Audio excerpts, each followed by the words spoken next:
Did you see the engineers, yeah, for GM got busted street racing some new Corvettes? Well, no. I think they were over 20, I think there's some rule 26 mile an hour above their speed limit, and I think it's instant impoundment or something, but as it's stated there, they might have a very long walk to the HR department.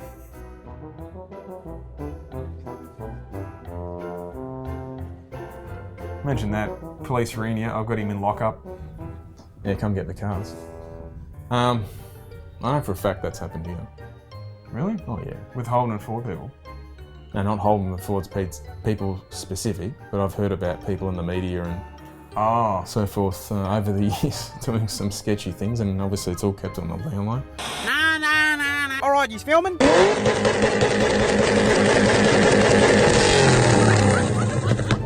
Well, the videographer is an idiot. Zoom out a bit, dude, so we can see all the action. How's the term go? Respect all builds? I'm sorry, I cannot respect this. This is... Our survey says... I don't know, the first thing I thought was, it's basically Thunderbirds Are Go meets the Peter Griffin penis car, yeah? Well, this, if you don't know what this is an AU Falcon. Of course it's an AU Falcon. They've tried to make it look like, I don't know, like a... Well, no, it's a Rolls Royce front end. It said on the ad. They were selling it. It looks like it's a hearse. It looks like it's got another foot just jammed on the front of the car. But the funny thing is, the AU was very round on the front. There's no square edges at all, and then you've just stuck this big square front on, and the height, you know, with the grille doesn't match the guards at all. If you saw that coming down the road, you'd be, what is that? Yeah. It looks like you've basically driven it head on into a brick wall. It's punched the front up, and then you've just like bogged it up. Bit of fiberglass. That is shocking.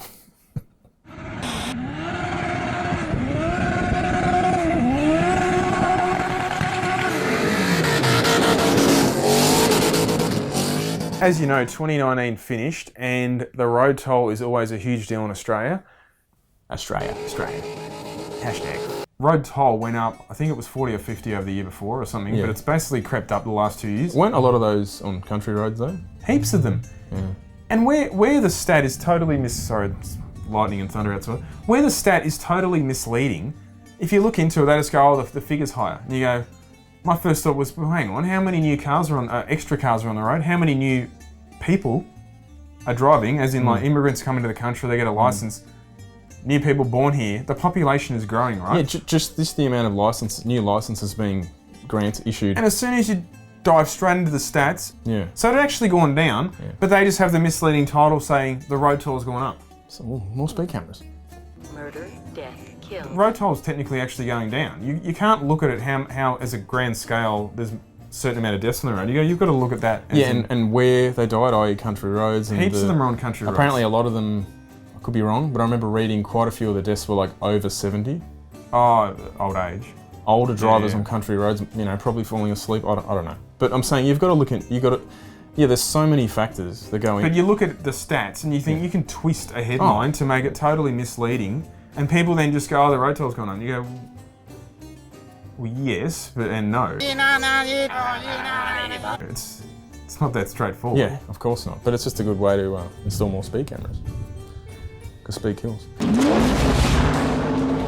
Talking about twisting headlines or hashtag fake news. The incident came after officers shut down a bushfire fundraiser car meet, concerned about the public's safety. They had a bushfire charity relief thing, you know, for like a car meet. Yeah, to raise some money for obviously the bushfires in Australia are pretty bad. Yeah. Screeching within centimetres of an oncoming car. These hoons burn rubber in plain view of police.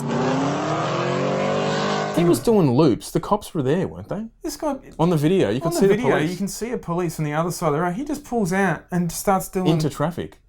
He misses the car going the other way and just starts doing hellies and then takes off. Then another one takes off behind him. Full power skids. Stupid. But what was the fake news? Well, the fake news was But they linked it and said, "Oh, look at this, the hoon behaviour at the car event. at the car meet. And all these cops are at the car event because From what I've read and first-hand knowledge that I've spoken to, people said this happened an hour after the car meet, 15 kilometres away. So it had nothing to do with the car meet. Nothing to do with the car meet. But then they'll just say that they're people from the car meet. How do they prove that? Bad news sells. But it's just like, is it little wonder the disdain the general public have for the media?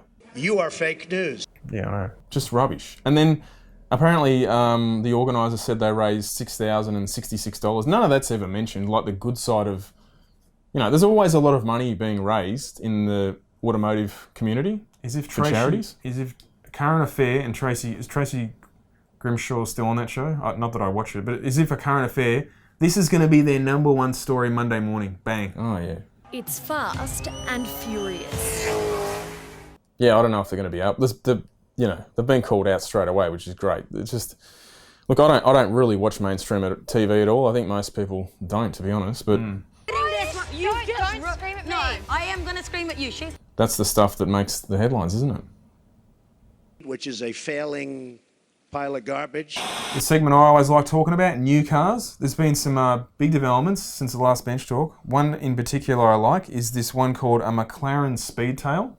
Now check out the rear of the car. You follow this way more than I don't know anything about this. Check out the rear of the car. It's got a big sleeking long tail in the back, and you can see why it would be done for resistance of drag at high speed. You showed me a photo before, but I love those style wheels. Yeah, it's kind of got these discs on it. Disc type wheels. Because you can imagine the everything they can do to remove the drag. The rear of the car reminds, if you see a dead shot of the back, my first thought was, that looks like a 1960s Corvette Stingray. Mm-hmm. That kind of... But the front, so this looks like, are they using like a McLaren, a 720? It must be based like on something. They said they're only making 106. So this isn't the car that Gordon Murray's involved with? No. But you said this one's a hybrid? Yeah, they're pretty much all hybrid. It's, as usual, it's the 700, just the lazy 772 kilowatt, as they call powertrain kilowatts, now. that's over 1,000 horsepower. It's about, it is over 1,000, yeah. It said they did 403 kilometres an hour in testing, and they did it 30 times. So it wasn't like just a once off and the wind was blowing the right way. It was bloody tested.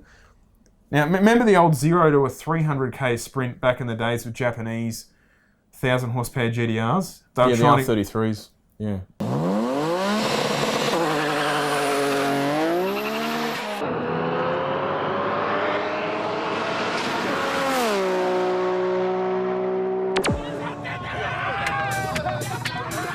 Just those VHS copy tapes you used to see in the...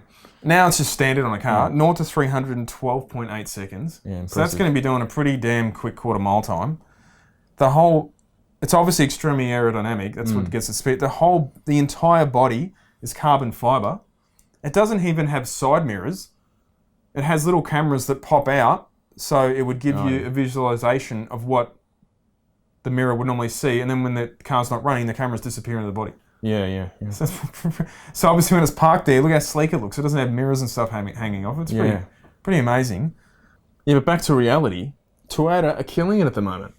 Toyota have got multiple cars on the go here. Unlike our mates at Mitsubishi. Oof. Toyota, they've announced a 2020. It's a Yaris. Like you just think of a Yaris and think this is Nugget. A-grade nugget on the road. Some granny driving it, just holding you up. This is just. They've always been the little two-door little hatchbacks. They've come out with a GR Yaris, and it's, I guess it's based on the stuff they do with the rally teams. So a lot of those cars they create for the rallying, they'll create a four-wheel drive turbo thing, but the whole thing is a completely customised car. It's got nothing to do with the road car. This is where this stuff, I guess, filters down from motorsport. So this thing's all-wheel drive. This would be their it's all-wheel drive. First all-wheel drive car since the Celica? Yeah, they said it's the first all-wheel drive car since the GT4. Yeah, that's a while. Which is over 20 years now. Over 20 years. Yeah, but it's a 3-cylinder. A 1.6 litre 3-cylinder. Yeah, okay. Makes 192 kilowatts and 360 newton meters, so it's got a good dose of torque there. Only weighs 1280 kilos. That's going to go well. Yeah. That's easily going to be... Manual only, yeah? Only available in a manual. But it doesn't have like the suicide door on the back like an RX-8. It's only two-door. It is a two-door. It's two-door, so it looks cool. It's tiny. It would be pretty small. I mean, that would be a little road weapon. But they're saying, you see people going, if it's 30 grand, I'll buy it. It's not going to cost 30 grand. Not in Australia. No way. The journos are already doing the sums. They reckon it's going to be, I reckon it'll probably come out and be something like high 40s. It should be, when they're quoting new car sales, it's always plus this and plus on that. road. It High should be, 40s plus on what road. does it cost in my driveway? Because that's what you're paying, not this, oh, it's plus this and driveway and all these other BS charges. Just what is it in my driveway? That's what I want to know. Because, you know, like if it's 40 grand plus drive away, but the actual cost is 48 grand, just advertise it as flaming. I know it varies a bit, but it's sort of fake. You're not giving someone the real price, you know. Apparently there's different models though. I don't know why this happens. They've got I don't know what the name is. It's some sort of motorsport or some sort of upgrade pack that you buy. And that's not coming in the Australian model. I don't know why. We're getting the lower spec model. Because I was saying it was quite noticeable when they were back, the journos were back to backing them on the track. Yeah, obviously it makes a big difference how the car but then drives. Toyota will release like a... Probably be a Series 2. Yeah, no, they'll release a special model, another But $5 grand. Toyota's doing pretty cool things lately. They've obviously released the Supra for this year, and that's I getting... mean, the BMW. But that's cool, and you saw firsthand one recently, didn't you? I've seen quite a few of them. I think they're a great looking They're car. not as big as they look They're in small. the photos. No, they're small, and I think in real life they look far better than in photos. I have not seen one yet. Haven't seen one on that's the road, amazing. nothing. Yeah. No, I really like them. And obviously, they're finally going to put some boost in the Toyota 86. Now, obviously, that has a Subaru-style flat 4 engine in it. And everyone... No one has never understood why they use that engine. Yeah, it is weird. But everyone sooks up. And I look at it and go, well, if it wasn't for these, companies merging together to make these cars, there'd be no cars. They wouldn't exist. They would not exist. And every car on the road would be a flaming Camry. But don't get me wrong, the hybrid Camrys are a fair weapon.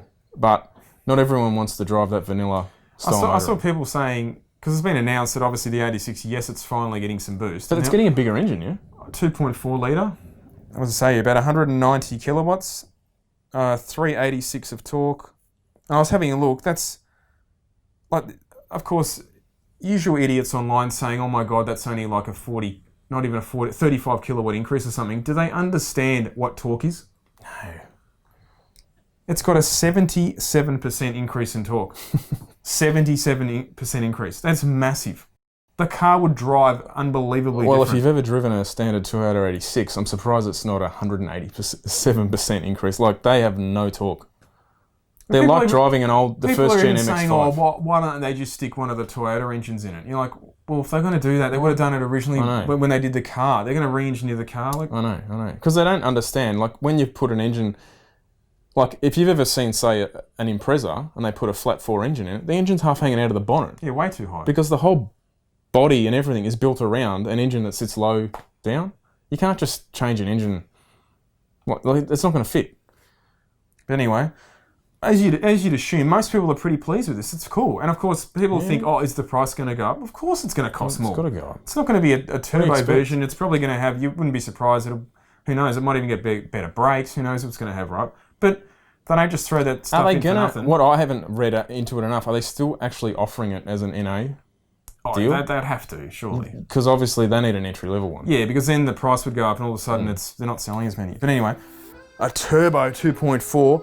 What's the point of such a big displacement 4-cylinder with a turbo? Because that's huge, man. 2.4. Cubic inches means serious performance. A 2-litre turbo would make much more sense and way less.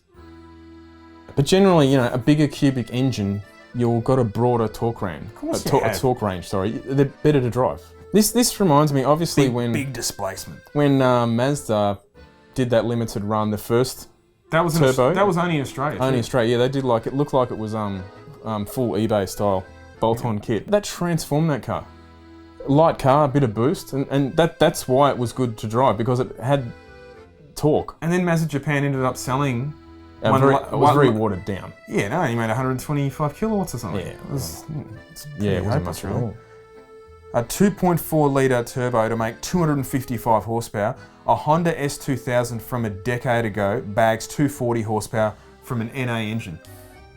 But people also fail to take into account... Guess how much torque the S2000 engine makes? Pretty much line ball with the current 86 engine. So once again, how can you... Honda torque numbers are a bit odd though, because of the way the VTEC works. Yeah, but they seriously just look at the horsepower, and that's peak horsepower. They just look at peak horsepower and go, oh, that's rubbish. That car engine made it 10 years ago, and go, What torque's it making at, say, 3,000 RPM? Oh, yeah. Current generation turbo engines, there's no lag. But I don't. People who write that, honestly, They haven't experienced they've anything. never, obviously, I don't reckon, even owned an engine, even a little engine with boost in it. Of course, it's miles better to drive everywhere. But you've also got very different factors. Obviously, a newer engine now has to. You've got technology improvements. Obviously, like injection systems and everything is computer systems are much better. But they've also got to comply with much stricter emission standards, than they were when things these like other that. things came out. So they can't necessarily. I mean, that's a reason really why the rotary. One of the reasons why the rotary sort of hasn't come back. The only improvements I'd make to the current car is improve engine note. You can't polish a turd. This comment's spot on, I thought. All those P-platers on that 7-year finance contract would be kicking themselves now. Pretty much spot on. 18 years old, all of a sudden they're in a 30 grand car. I was like, what? How they afford this? Yeah, but look at Toyota. Last 12 months, they've got the Supra, Turbo Supra. What, they've got a Turbo Yaris, and now they're going to have a Turbo 86. Good on you, Awesome, Toyota. yeah. Like, everyone, you can, sook and whine about everything, but if every manufacturer had 3 or 4 performance-type cars, it would be a much more interesting landscape, wouldn't it? Oh, Mitsubishi, my God. Even, what a Nissan sell? Well, Nissan sell an R35, that's a rich like, man's car. No, but it's a great car, but it's long in the tooth. Like, they sell a 350Z, it's 10 years, over 10 years old. That's an old car too, and it's not really, it's not what you'd call a little lightweight. They don't sell anything lightweight and quick, do they? I'm trying to think. Oh, they had that Triple S Pulsar, but that was... Oh, that was terrible. That was a nugget. Yeah. That was just a stock car with a turbo. That was soft as. Yeah. And they're all front bum draggers. Yeah, I know. What else you got there? Bro. Just spend $1,500 on headers and a tune for E85 on any 86 right now, and you can push around 135 kilowatts of the wheels. They advertise 190 at the crank for the new model, probably like 150 after everything is factored in. So exactly, just put your stock 86 on some E85 and you're 15 kilowatts off this new turbo version. Right. Yeah.